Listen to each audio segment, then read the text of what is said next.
I hit record and the screen started like completely bugging out.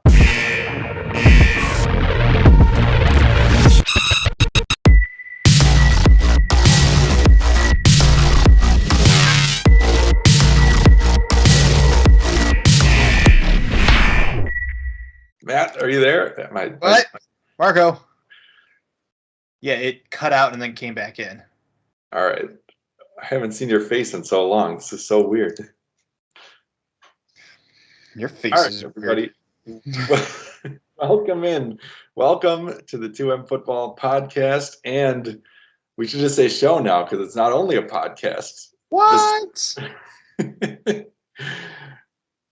That's why I have first thing in the notes, hello there, because I can actually see your face. General Kenobi. Wow. Yeah, as you guys can see, if you're watching on YouTube anyway, we're trying. Or if you're listening and you want to see it on YouTube. Hey, well, I'll put the link in the show notes. How about that? What? Look who else I've got with me. Man, you've got a crowd over there. This is going to be an interesting show. I definitely want the cat's expert analysis on the draft. I think she's a fan of the Jaguars, and the Panthers are her favorite teams. And despises the Falcons and the Eagles. Yeah, sure, yeah. And the Detroit Velociraptors. Next favorite. According to Mike's drawings, yes. This is all You would improve Detroit T-Rexes. It's all going to be very confusing if you're just listening to the podcast. But we are on video this time to kind of celebrate a couple of milestones on the show today. Another year that I haven't killed you. You're right. First of all, yes, this is our season finale of our third season of doing this podcast. It's also our 100th episode. This is episode 100. This is the 100th time that we've managed to get together around all our scheduling conflicts and everything. Episode number 100. Man, that's 3 digits. That's right, triple digits. So I thought we could start by just taking a quick moment to celebrate that. Matt, I raise a Starbucks cup to you. I got fancy, and in celebration of one of the teams that I think drafted really well and is a competitor, I have an espresso martini in honor of the Seattle Seahawks. Very good. Well, cheers to 3 years, 3 seasons, and 100 episodes, and hopefully many more to come. And just to throw out a couple numbers there that I looked up for this. 100 episodes, had around 8,000 downloads of the show. Added all together, it's over 4 full days worth of content. And 100-ish late nights, mostly late nights, of recording after the kids went to sleep. So shout out to the kids too for allowing us to do this, and my wife, of course. And then Matt, thank you to you for working around this crazy schedule. I can only so many times of texting you like 11:30 at night. Hey, you still up? Kids are finally sleeping. I'm ready. And I'm usually out cold. But season 1, I remember in particular, we pulled a lot of late nighters. So thank you to you for, making the time and adding your quips. Hey, I might not have all the expert analysis, but if there's one thing that I'm going to be known for my participation, it's one-liners and amazing comebacks. Yes, and you fill that role quite well. And thank you to all the listeners who've been with us on this journey. It's been, like I said, this is the end of our 3rd year. Thousands of downloads and 100 episodes. So you're part of the reason we do what we do. Yep, this isn't just a vanity project. I hope we're adding some value to someone. Whoa, easy there. So let's make it a good one today for episode number 100. Today we will be recapping another eventful NFL draft and paying a little tribute to our Mr. Man over there, the bad man himself, Aaron Rodgers. Matt, you have your hand raised. Do you have something to say? Do you have to go to the bathroom? How just excuse me, teacher. Wait, what is it in school? May I use the restroom? I don't know. Can you? How ironic is it that, like, talk about the timing, the way all of this had to line up. It's our 100th episode, and we have an Aaron Rodgers tribute. Like, this wouldn't fall on the 98th or 103rd or whatever. Like, it happens to be a big milestone for us. And then it turns out it's not just us, it's a big milestone for. Yeah.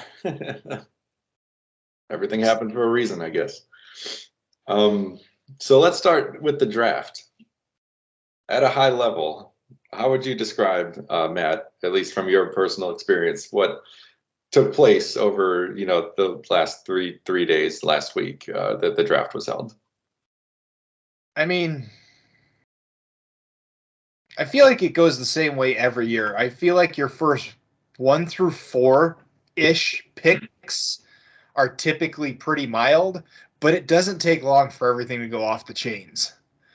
And I think that I haven't even seen professional analysts that can predict these trades that occur or these swaps and picks and stuff. And then I think that adds to the chaos. Sometimes the people they take, like the classic callback would be the Bears trading up 1, to get Mitch Trubisky, right? Like those are the types of trades where it's like, you wish you were in the war rooms to kind of figure out what they were thinking, because we don't understand it, but clearly people in that room were all like, nah, this is the best decision we're going to make. I don't know. I thought it wasn't overly crazy, but I feel like a lot of us, like we and analysts, had a really good idea too of what these teams' needs were, and it seemed like a lot of them filled at least part of those needs through the draft. So it's going to be exciting. I think we got a good group of rookies coming in, so it's going to be interesting to see the teams that are the superstars, if they continue that status, versus the teams like the Texans and even the Lions, who like were fighting and scrappy, like adding a couple of pieces to them. Where does that take them? Mm-hmm. Yeah, totally agree. I think that's pretty much spot on. It's like it's usually a general consensus around at least the first couple of picks, and then things get crazy pretty quick. And that's pretty much what happened in our mock draft. That's what played out, especially on Thursday night, the day one, round one. Yeah, it was a whole lot of fun. And so what we're going to do is go through all the picks first and then give more general thoughts. And hold on. Quick break. Let's go through the picks. So I ended up, I don't know if we're going to have any fancy visuals, probably not, but I do have a little bit of color coding that you, at least Matt, can appreciate in the notes. There's green, there's yellow, and then there's boring. The rest would have been red, and I didn't want to make us feel bad. So I just left it. You know what? I counted it up, and I think we actually didn't do terrible, all things considered. Could have been worse. A lot of yellow, which is actually kind of impressive. Mm-hmm. But I'll let you go through kind of what those mean for us looking at it. Yeah, okay. Because I don't read the notes at a time. That's no fun. Even though it's the same document 2 weeks in a row, you still didn't read it? No. That's okay. I was going to try to come up with something snarky there, but no. I expect at this point, it's fine. All right, so yeah, the first overall pick by the Panthers, as we both got correct, was Bryce Young, quarterback from Alabama. I think that was pretty much where the consensus landed. Yeah, so no surprise there. No surprise with the second pick either. The Texans taking quarterback as well, C.J. Stroud from Ohio State, also as we predicted. And then this is where we knew something was going to happen, because the Cardinals didn't need a quarterback, but they had a lot of other needs, so it made sense for them to trade down, which they did do. What I did not see coming was the Texans being the team. So the Texans had the number 2 pick.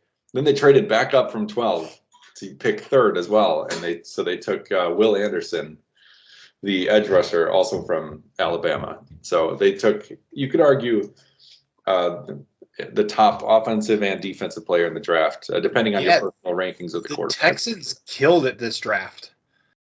Like they got a lot of strong positional players. So like they're doing something good there. It's not exciting, or it's not, I don't want to say the word exciting, but like it sucks for the rookies, right? They're going on arguably the worst team in the NFL. They're Yeah. clearly in a complete, not just rebuild, but overhaul of everything. Like they have no identity. They have no parts. All of the key components of that team for years are gone. So it's like this team is just absolutely in complete overhaul from the ground up. But if they train these rookies right, I mean, it could be a dangerous team. Yeah, you could look at it either way, right? As like a mountain to climb. They're in a terrible situation. Also, an opportunity to become like the face of that franchise, and in theory, lead them to the promised land. I think we have opinions on what's more likely to happen, but there's always the hope, right? So yeah, the Cardinals trade down, Texans traded back up to number 3 to take Will Anderson, and then the Colts drafting 4th. We both knew they would take a quarterback. I had Will Levis. That's probably that poor guy. expecting to, based on his reactions throughout the night. So creepy. And but it was in fact Anthony Richardson, the quarterback from Florida, as you predicted, who the Colts had 3rd on their board as well. So that was Don't ask me how I figured that one out, but I also didn't predict Will Levis to go on day 2. yeah, that was one of the storylines throughout the night was Will Levis. Poor guy was there in person, was definitely just expecting being angry. Yeah, the camera, they just wouldn't stop showing him. Just looking at his phone, he was so mad. He's like, "Come on, guys, what am I here for?" Mean, to the point where he didn't show up. He wasn't actually at the draft location day 2 because he's like, yeah. And then, even though ironically, then he was like the first pick of the 2nd round. It's like, oh, great. Anyway, so yeah, the Colts take him 4th. They get their quarterback of the future and maybe the present, although Gardner Minshew will have something to say about that, Mr. Handlebar Mustache himself. Right. Minshew magic is back. He has it. Yeah, we'll see. It's all about the facial hair from him. All right, picking 5th was the Seahawks, who we both had taking a defensive player. We both got the particular player wrong, though, as they went with Devin Witherspoon, the cornerback from Illinois. Shout out to the Chiefs. You jumped the gun a little too early on that because you had him going at 7. Hey, he went even earlier than I had him, so good for him. And then the Lions traded, or this is where the Cardinals. Another trade happened. Yeah, so the Cardinals had traded down to 12. They trade back up to 6 to take Paris Johnson Jr., the offensive tackle. So good move for them. They're trying to protect a franchise quarterback of their own. And then the Raiders, which you nailed this pick. I'm very impressed. They took Tyree Wilson, edge rusher out of Texas Tech. Yeah, great call. Freakishly athletic pass rusher. He's going to be good. The Raiders were one of those teams that have so many holes on the roster. Almost anything would have made sense here. But I feel like the issue's always been on defense. Like they have offensive playmakers, even without Carr there. The defense couldn't keep them in games, and that's a phrase I've repeated through all 100 episodes. Is offense gets you in the game. I can never remember it. I can never remember exactly what it is. So yeah, say it again. Offensive gets you in the game, but the defense keeps you in the game. There you go. Words of wisdom right there. Because yeah, they've got Devontae Adams, Josh Jacobs had a breakout year, so they've got enough pieces on the offensive side to do damage. Now they've got a solid defensive edge rusher too. The Falcons picking 8th.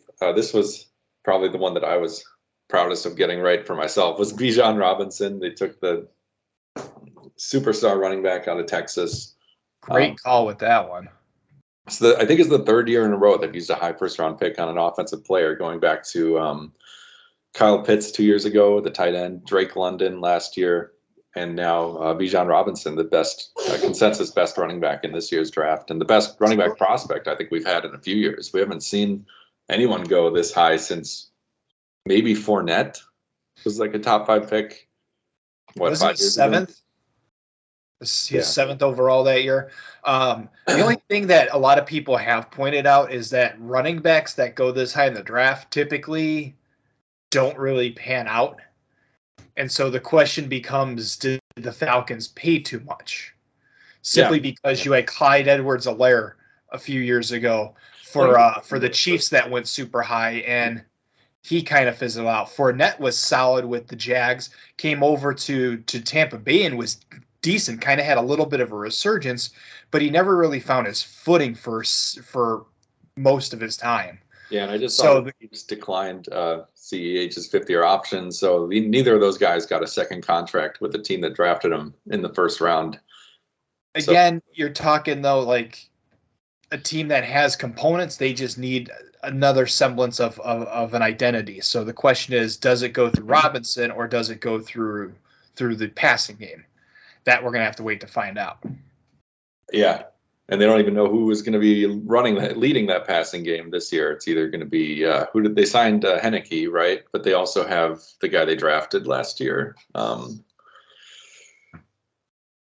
What's his name? Matt, help me. No, this is more fun to watch you struggle, suffer. It's not Malik Willis, right? Because he's on the Titans. I don't know. There were no good QBs last year, but the Desmond Ridder. Thank you, Desmond Ridder. Yes, Desmond Ridder or Henneke. But whoever is at the helm will have a stud running back at least to help out. The Bears traded down. They had the 9th pick originally. Eagles traded up to 9 to take Jalen Carter. Dominant defensive tackle, who I had going even higher than this, but he's got some off-the-field issues going on right now, some legal trouble, so I think that's why he might have slid a little bit.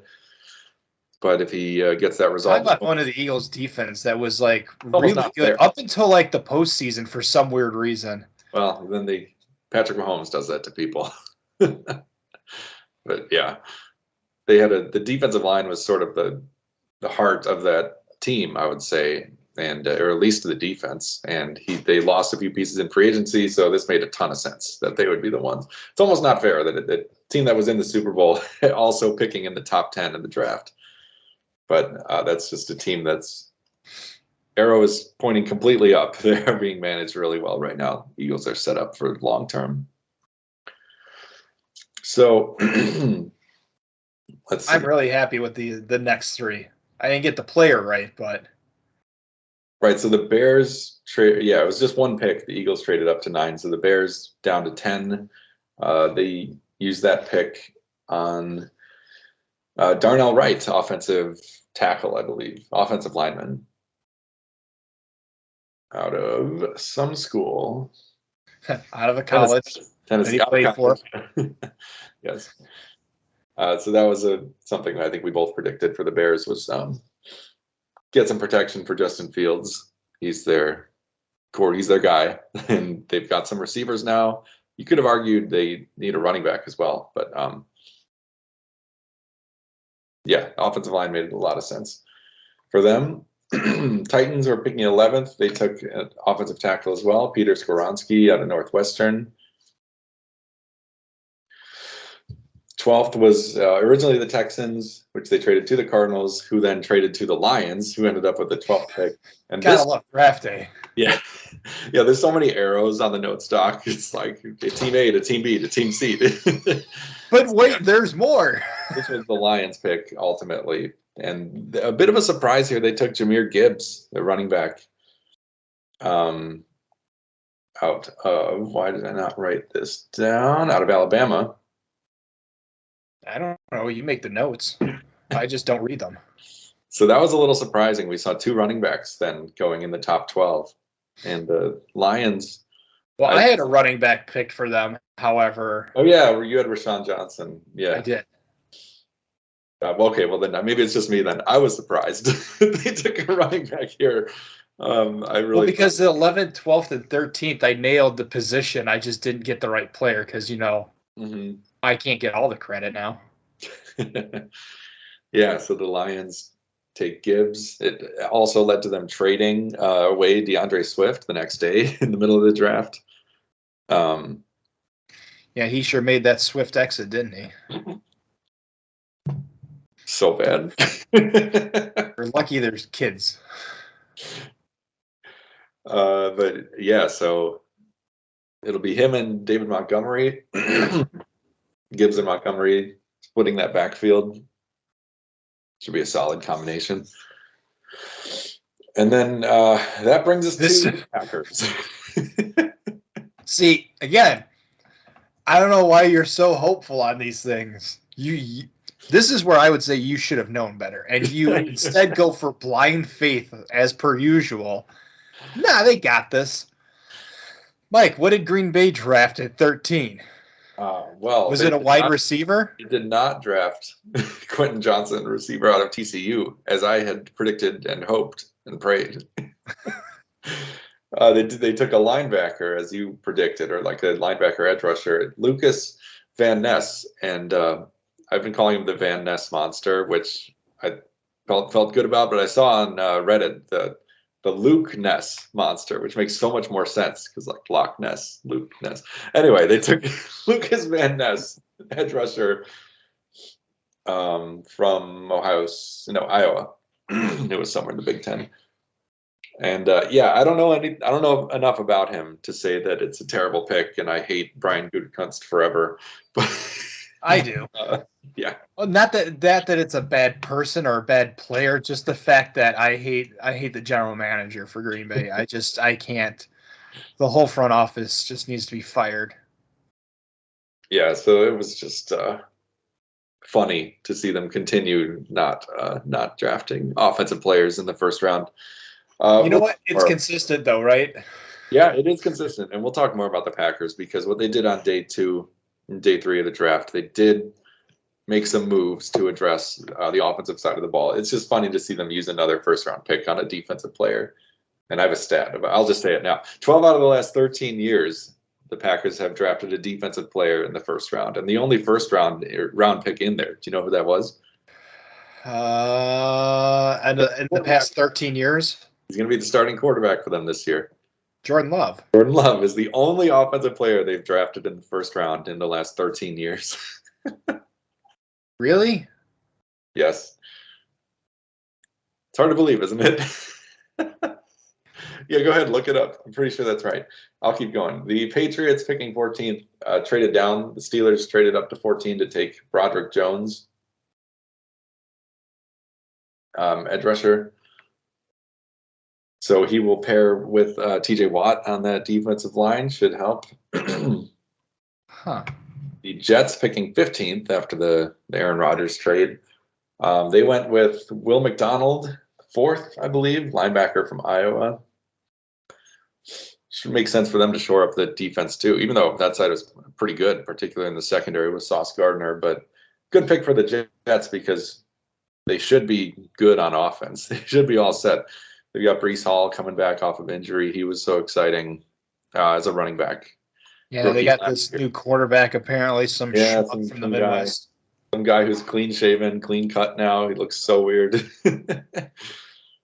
He just has to keep his phone in his locker and he'll be fine, unlike his predecessor.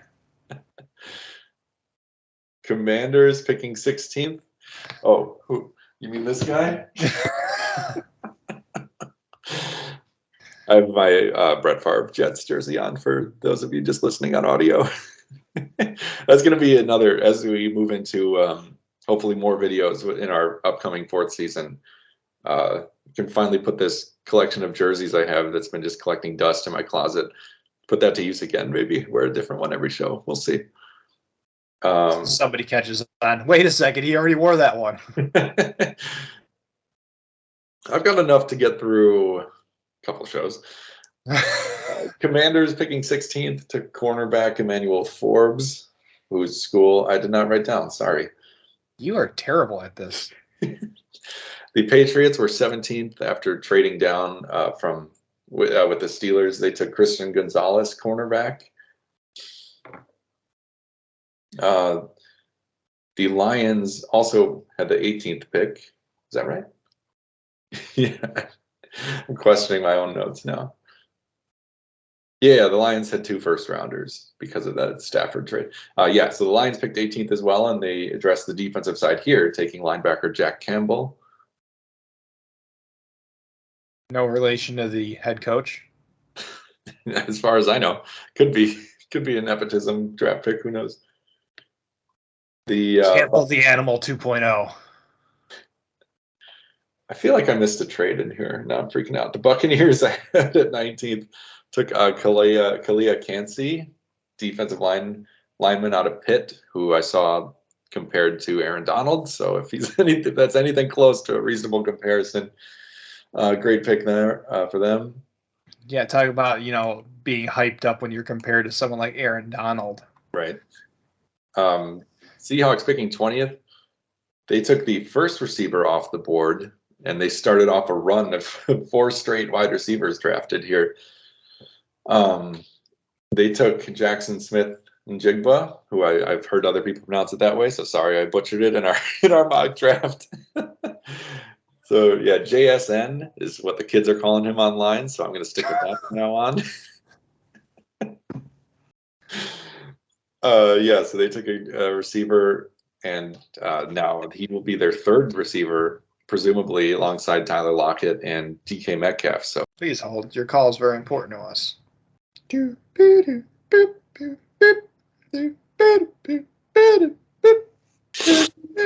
All right, and we're back. Seahawks took JSN, Jackson Smith-Njigba. That's the last time I'm going to say that. So they with their 2 first-round picks, they took a top-tier defensive back and the number 1 receiver off the board. So great draft for Seattle. Chargers at 21. This was one that I got the position right, but not the player. They took Quentin Johnson, who out of TCU, who I was hoping Green Bay would draft 13. And yeah, receiver, as we talked about in our mock draft, made a ton of sense for them with Mike Williams' body made of glass, and Keenan Allen is old. So, he's probably younger than me, but he's probably younger than us. But for an NFL receiver, getting up there, a little long in the tooth. So a receiver made a ton of sense for them. The Ravens took a receiver too at 22. And I guess this is probably a good spot to mention that they did agree to, they reached an agreement with Lamar Jackson on a contract extension. I think he had something like almost 200 million in guarantees for a 5-year deal. So good for him. He gets his extension the same week that, who was the other guy? Help me. I don't even know where you're going with this. The same week as that other guy, Mike. Yeah. There's like 700 other players. Well, no, someone else, another quarterback had a big contract extension last week too. But whatever, doesn't matter. We're talking about the Ravens. They extend Lamar Jackson, and they give him a new receiver. So they signed Odell as a free agent, and now they bring in Jordan Addison, wide receiver out of USC. Why does it seem like all of a sudden the Ravens are actually trying? We're out of nowhere, kind of, right? Gives me hope that one year the Packers will just go on a receiver splurge. All right, picking 23, the Vikings continue. Oh, you're back. The run on, yeah, that was a quick one. The Vikings continued the run on receivers, taking. Oh, sorry, no, the Ravens took Zay Flowers, Jordan Addison, who I had them taking in my mock. Sorry, I got the columns mixed up on my spreadsheet here. The Vikings took Jordan Addison with the 23rd pick. And then, and they had to hold a fill after losing Thielen, voluntarily. They cut him. They released Adam Thielen. So they needed someone new to slot in across from Justin Jefferson. The Giants traded up to 24 from the Jaguars so that the Giants could take Deonte Banks, cornerback out of Maryland. And then the Bills actually traded up to 25 to take Dalton Kincaid, the tight end superstar. Receiving all around blocker as well. Hold on.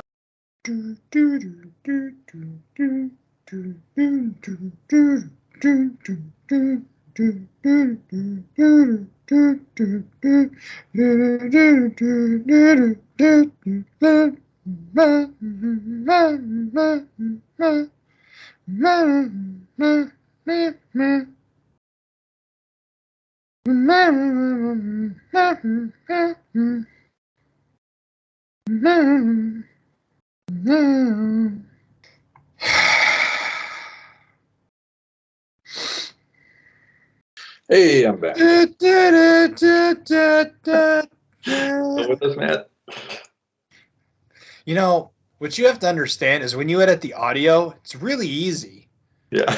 I have to edit the video for this. You can't just dip off like that, like you've got other things to do. Oh, I'm sorry. Sorry. You're not. You should have something prepared next time, like a little puppet show or something. See,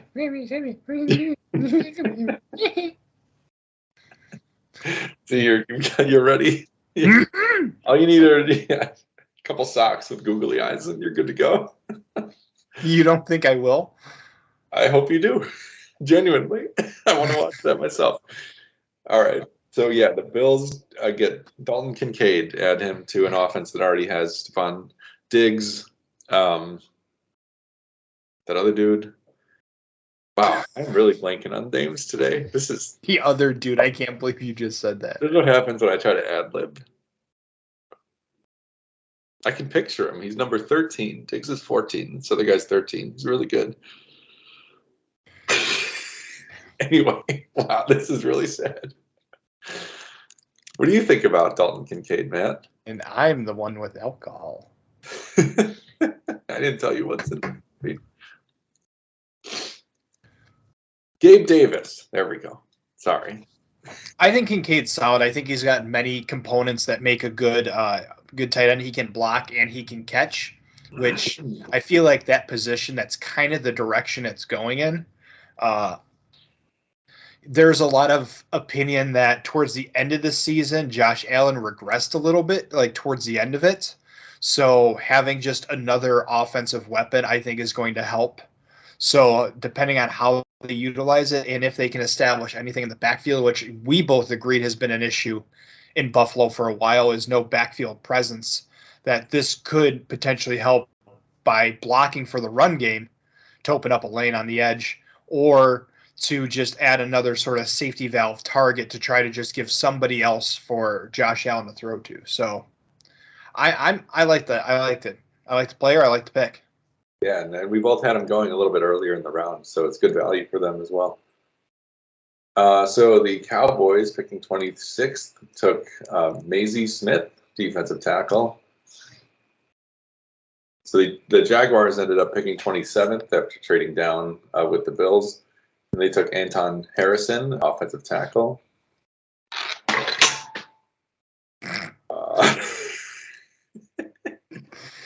28th was the Bengals, who took Myles Murphy, edge rusher. 29th was the Saints, who took Brian Breeze. Wait, did they really? That's funny, because we were talking about his potential relation to Drew Brees, even though it's spelled differently. They're just trying to get someone named Breeze on the roster to excite the more fans. Guys, there's a new Breeze 2.0. Breeze is back. Like, wait, yeah. The Eagles had the 30th pick too, and they took Nolan Smith, edge rusher, out of Georgia. And then, and we talked about DeAndre Swift getting traded earlier. The Eagles were the ones who traded for him, so they now have a great Miles Sanders replacement who left in free agency when healthy, which has been an issue lately. But it's not even fair now with the Eagles. Like, it's just not even fair. Like, in terms of top teams going into 2023, there's like the Eagles, and then there's a gap between like the Chiefs or the Bengals as the next one. And it's like, you want to try to like make that a closer comparison, but like after this, you can't. I know. It's like once you become a contender, it goes in one of two directions. Either you're the Rams and it's literally Super Bowl or bust, and Super Bowl and then bust. So at least they got their Super Bowl. The Eagles didn't win, but they are well set up to contend. And I feel like there's enough depth there that they can overcome some of the issues they've had in the past few years, where you lose a player or two and it can run you on this 3-4 losing game streak, put you out of home field advantage and all that kind of stuff. But I mean, the Eagles roster, man, like, it's just not right. It's great. And it's a young roster. It makes no sense. How have they done this? Someone needs to copy this blueprint, and because it looks really good. And then with the final pick, remember there were only 31 picks in the first round because of the Dolphins losing theirs for tampering. The Chiefs took edge rusher Felix Enrique-Uzoma, and that's a wrap on the first round. What did we learn? Yeah, what did we learn? We learned the Packers hate Jordan Love and offense in general. They just signed his 5th-year option, so I don't know what that's supposed to mean. Actually, it wasn't the 5th-year option. It was an extension instead that can save them money if it turns out he's terrible. Oh. It could save them money compared to the 5th-year option if he turns out he's not good. So. Oh, look at that. You'll go into detail that in a minute here. Oh, yeah. So best moments and biggest surprises. We already talked about it a lot. But yeah, and I assume you did look this up and fact check it for me. But yeah, the Packers have not taken haven't taken an offensive player since Jordan Love, and they haven't done it. And that was the only time they've done it in the last 13 years. I do want to be fair to the GM because in the second round, go on. Just your Packers corner here for the show. They did take one of two. A wide receiver. Yeah. Well, the next one is Jets corner, Packers and Jets corner. They did take a second round wide receiver and 2 tight ends. One of whom is also a good pass catcher, apparently. And I didn't write down names because I never heard of these guys anyway. But so they did something. But even still, the wide receiver depth chart is just ugly to look at after Christian Watson and Romeo Doubs. Well, it just puts them in that position of an injury away, and all of a sudden, that's it. Even healthy, it's a gamble. So one person gets hurt, and it's all over. So maybe we don't need to be that fair to Mr. Gutekunst. The Texans, we already talked about them. Name for him, but I can't say it. I think I know what it is. The Texans, we already talked about them. Pretty stunning move by them to draft. They had their second pick and then traded back up to number 3. And running backs being back in style with 2 being taken in the top 10. Couple day 2 picks. Joey Porter Jr. getting drafted by the Steelers, of course, with the first pick of the second round was just tons of fun. And then, Will Levis. Will Levis's long wait was ended with the 33rd overall pick, second pick of the second round, when the Titans traded up. And sadly, he wasn't there in person anymore because after it's for us, it's funny, right? To watch the constant camera pans, but I can't imagine being frustrated. But I would also feel like that should be motivation. You slid, but chip on his shoulder now.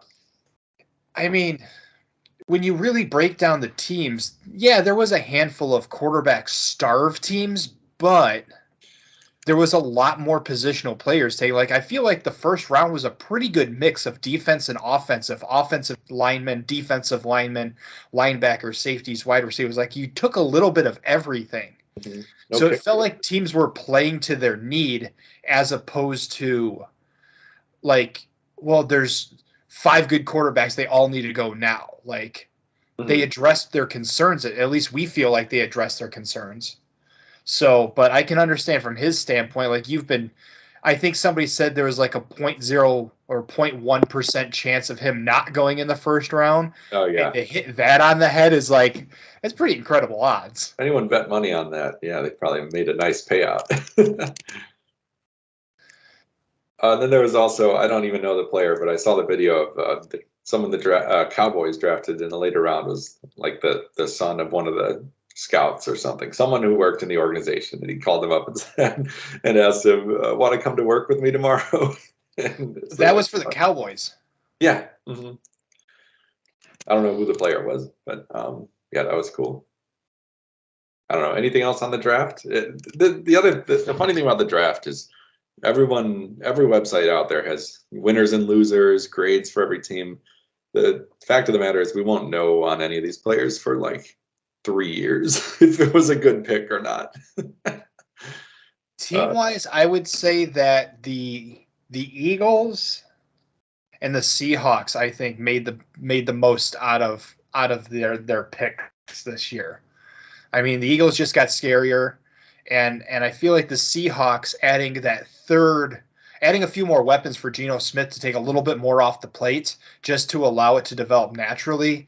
Like it's a really good change from what we've seen in Seattle, where they've always addressed, seemingly kind of like Green Bay, they address the defense a lot, but they never seem to really invest in critical components on the offense. And here, I think Seattle is renewing itself like it was in its heyday, where it was a very competitive team with Russell Wilson in the helm. And he had all the weapons there. They had the run game with Marshawn Lynch. They had a set of receivers out there that could take the pressure off, but still give the quarterback its need, if need be, to be able to make the magic happen. Well, now you've got Geno Smith. The Legion of Boom too. Sorry. Yeah, and the defense. It was a complete team that made it so dangerous. Right. Yeah, and I love, like you said, I love what they did in this draft with their 2 first-round picks. They took a defensive player and an offensive player. So and both things should make Geno Smith's life a little bit easier. Give him another weapon, and in theory, another shutdown corner for the defense. And I'm not even going to talk about how we did in our mock. We did fine. I think it was a pretty solid mock from us. We each had 3 or 4 correct picks and several more correct positions, wrong player. So nice work, man. I'm proud of us. High five. So let's take a quick break, and then we'll come back and tribute the great Aaron Rodgers. And we are back. For those of you listening or watching, we have been here this whole time. But yeah, for those of you just listening, we're back after that short musical interlude. And I thought it's only fitting, we're both Packer fans here, even though I'm wearing a Jets jersey. We're both Packer fans here. So I thought it was only right that we talk a little bit about Aaron Rodgers and his time as a Packer before he moves on into the next phase of his career. Oh, he's so great. Yeah, woo, 1 Super Bowl in like 20 years. And the team and the fans enter a new era as well. Yeah, what you said basically sums up what I had written down here. That's like a third of a page of notes I just did in 2 sentences. But as Packer fans, we've gotten to mostly enjoy, the last 15 years of quarterback play, thanks to more like 30 years. Mr. Disc. Well, let me finish my sentence, man. No. Thanks to Mr. Discount Double Check himself, who has been here 15 years. A couple of fun little nuggets here. When Rodgers made his first start. That's a team in Denver. In the post Brett Favre era. Okay. You're not wrong. Also a delicious food item. Okay. When Rodgers made his first start in the post Brett Favre era, we were in high school. And the Packers' top receivers were Greg Jennings and Donald Driver. Holy crap. Always a personal favorite of mine growing as a youngster. And Rodgers gave us so many great memories over the years, from the relax year, the run the table quote, I own you, and just how generally he and the Packers dominated the NFC North division over that whole time. Specifically the Bears. Yes, right. Which was amazing. Just what a great moment that was. And for those who really don't think about rivalries, I just want to make you point that during that time too, there was a coach for Chicago called Lovie Smith, and in his first interview, they asked him, well, what's kind of your goal for this football team? And what does it tell you when a coach says, not we want to take on the Super Bowl, but our first goal is to beat Green Bay? That's what the Rodgers era encompassed in the NFC North, was the Chicago's new head coach. His only goal in that moment to that answer was to freaking beat Green Bay. And then we'll worry about the Super Bowl. Right. It's like, we might only get 2 wins this year, but they will both be against the Packers. That was basically his sales pitch of himself. The Not sure Bears how have well never been the same since, ironically. not sure how well that worked out, but anyway, yeah. It's funny living in Chicago, in the Chicago area. I think everyone I know is Bears fans around here, and they don't even trash talk me. They can't. What are they going to say? But we're entering a new era now. As Well, I said, now they're going to come out of the woodwork with the new Jordan Love era, and they're going to, like, the first 5 games that he's terrible, they're going to be like, oh, Green Bay's terrible. Like, I'm sorry, do you want to see our banners hung on the wall here for a minute? and did you also remember that Aaron Rodgers' brother was The Bachelor one year? No. Okay, That's only a fact you would know. you missed out. Was it a good season? I don't remember. I'm all in on Love Is Blind, Married at First Sight. That's more our speed these days. Oh, jeez, not you two. Of course, he did give us that Super Bowl win over Pittsburgh. The only one. Sure, yes, he won. Hey, you know what? He won every Super Bowl that he was a part of. A 100% win rate in the Super Bowl. Just like Favre, I think. Was he even in the second one? I don't know. I can't remember one. Of course, I was only 5 years old when they won their first, but the one with Favre. You don't remember? I don't remember what I ate for breakfast yesterday, Matt. And yeah, just like his predecessor, Favre, the relationship between Rodgers and the team and the fans has definitely gone south the last few years, and especially in the offseason with the Yes, Favre played in 2 Super Bowls, winning one and losing one. Really? When did he lose? Who did he lose to? So won Super Bowl 31 and lost Super Bowl 32. Wow, I didn't even know they were in it back-to-back years. Okay. 97, 98. Man, I didn't remember when I was 6. Come on. Yeah, what the hell?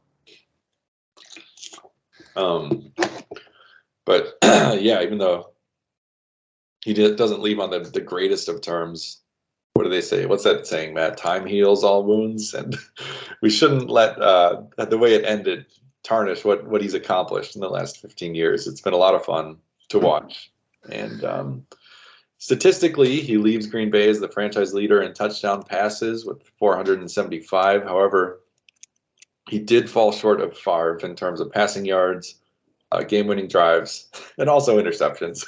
I mean, come on now.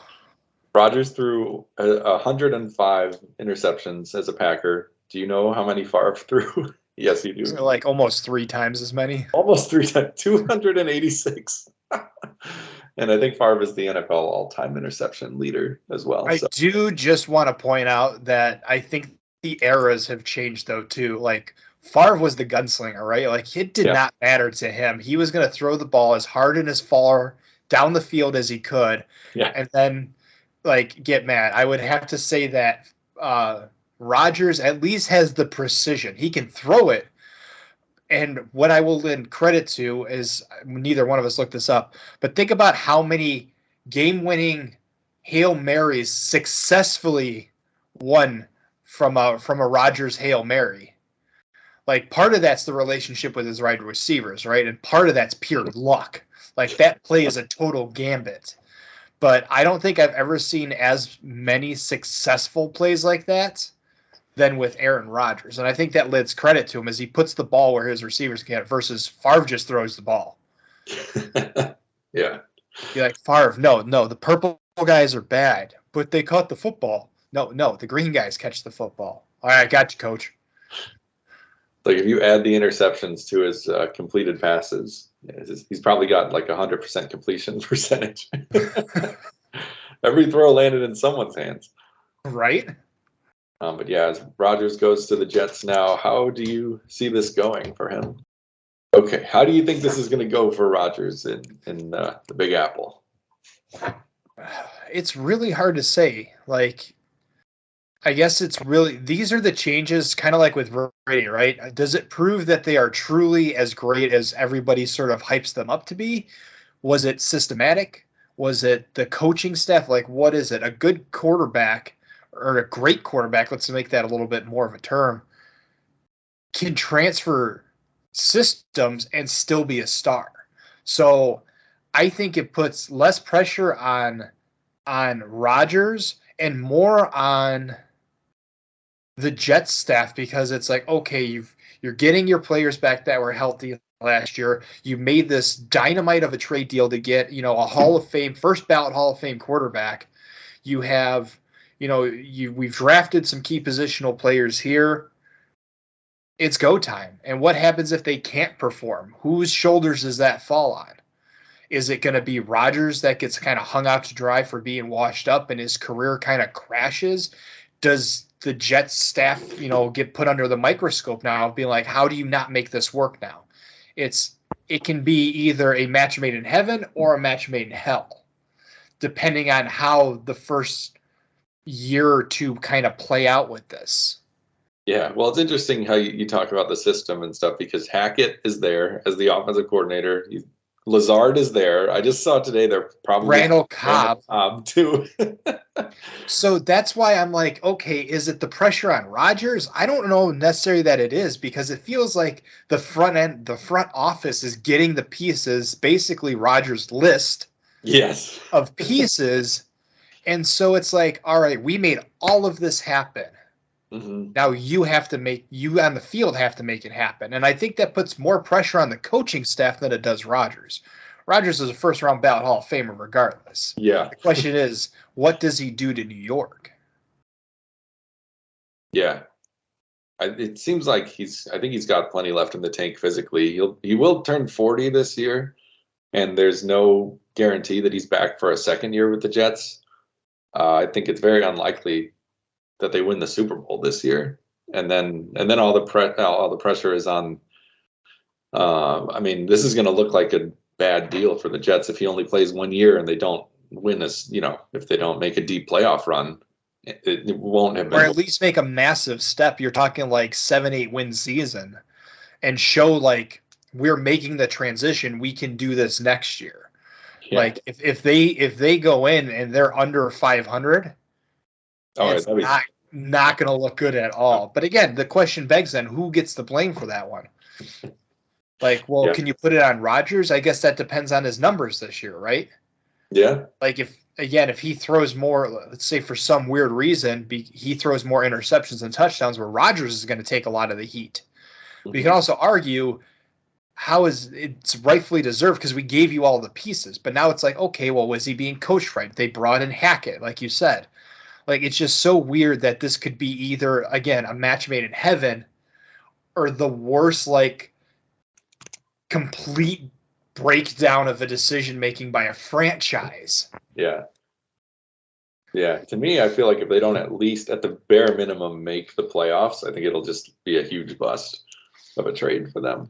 But I'm excited, just as I have no ill will towards Aaron Rodgers. I don't think they play the Jets this year, even though for drama purposes that would be ideal. But I don't think the Packers are going to be very competitive.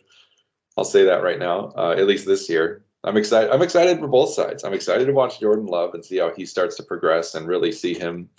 Can we get 6 or 7 wins? That's all I'm asking for out of Love. I'd be thrilled with that. And I would be like, yes, no playoff chance, but like we're under 500. We're going 6-10. I'm fine with that. Give me the reverse Lovie Smith. At least beat the Bears. But yeah, and I'm just so intrigued by the Jets of it all, because they were pretty solid at times last year. They've got a good defense. They've got good players on offense. They've got the reigning offensive rookie of the year in Garrett Wilson at wide receiver. And they've made big moves and a lot of moves all off season.